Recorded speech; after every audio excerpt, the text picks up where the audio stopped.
Wow, not bad.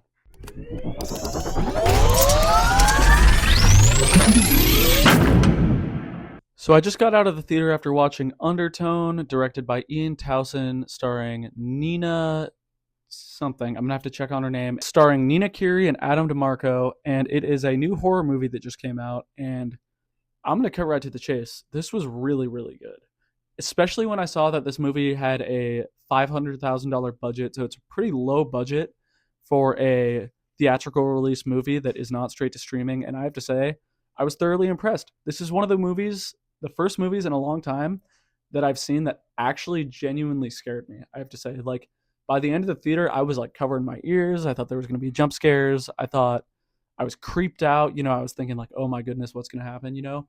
And I think everyone else in the theater was feeling the exact same way because I could hear like audible like groans and like ooh, and stuff like that from the audience. And I think everybody really enjoyed it. I heard people talking about it afterwards. They were like, wow. And when you go to a movie and people like it ends and people are kind of like just sitting there for a sec, like, oh my goodness, because they're so like taken aback by it. That's how I felt with Undertone. It was really good.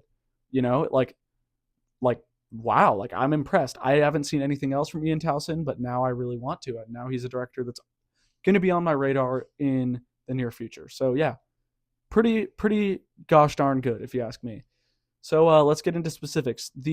Let's start with the cons because we'll talk about the cons because there's less cons than there are pros, and then we'll go into the pros of the movie.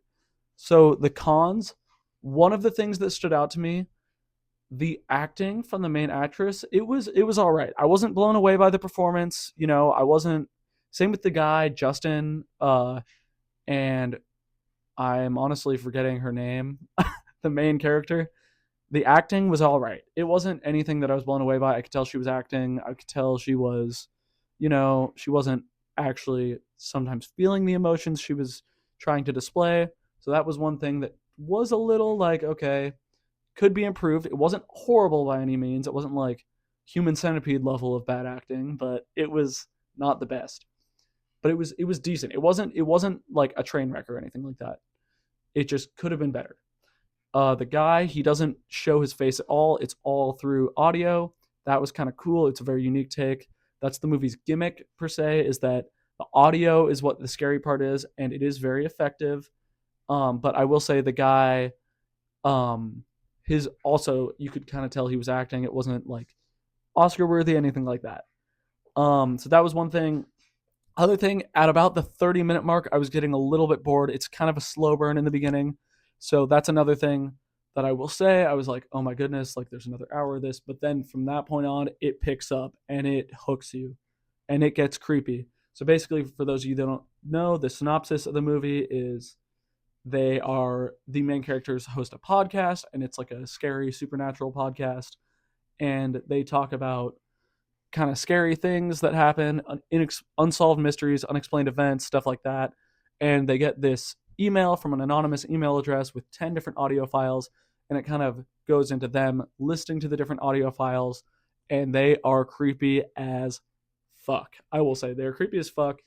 Um, the main character is she's very skeptical. She's a skeptic of anything paranormal, supernatural, that kind of stuff. So she thinks it's all a hoax, and the guy that she is co-hosting with thinks that it's real. He's more of a believer.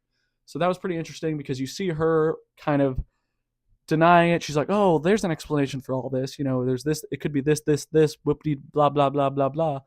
And then it becomes harder and harder to prove that it's fake. And eventually, I don't want to get into spoilers, but shit hits the fan, so to speak.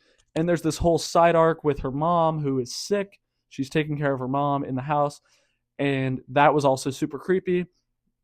I will say, one thing I thought was cool was that the whole movie takes place in one house, so it's very very small, claustrophobic setting, and I think that is part of the reason why it does get a little bit slow near the beginning, is because they're kind of like struggling to figure out how to make the most out of the set that they have and the budget that they had. And I have to say as well, they absolutely made the most out of every dollar they had, and you can tell they did everything they could to stretch that budget far. And I really hope that Ian Towson gets a opportunity to make a movie with a bigger budget next time, because holy crap, it gets scary by the end. It gets creepy. The audio is really just gripping. And another strength I want to get into is just the camera work was outstanding throughout this entire movie. It was so scary. Like one of the shots that it's a incredibly simple shot, but they utilize it so well. And they did it over and over again. They would have the main character's face be in focus. So say this, and she's talking into a microphone because she's a podcaster. So they'd have it like a close up of her face talking into this, and it would have different angles, and the background would be blurry. But there would always be something in the background where you're like, is that a person? Is that something scary? And you don't know. And it just is the dialogue, and then sometimes the tension building sound effects and stuff like that. And it was just really scary. Like there was just stuff you're like, what is in that corner over there? What is that figure? Stuff like that.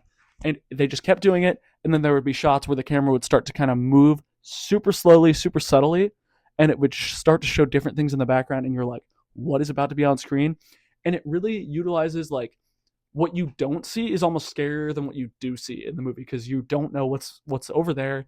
You don't know if there's something over there. Is there not something over there? Is it your imagination? That type of thing. Blah, blah, blah, blah, blah. And it was really good. It was super scary, super creepy, super effective, and the sound effects and all that were just really well done. So I really appreciated it. And then it would just have one thing that they did with the audio, they would have sound effects that through the audio files that they're listening to in the podcast.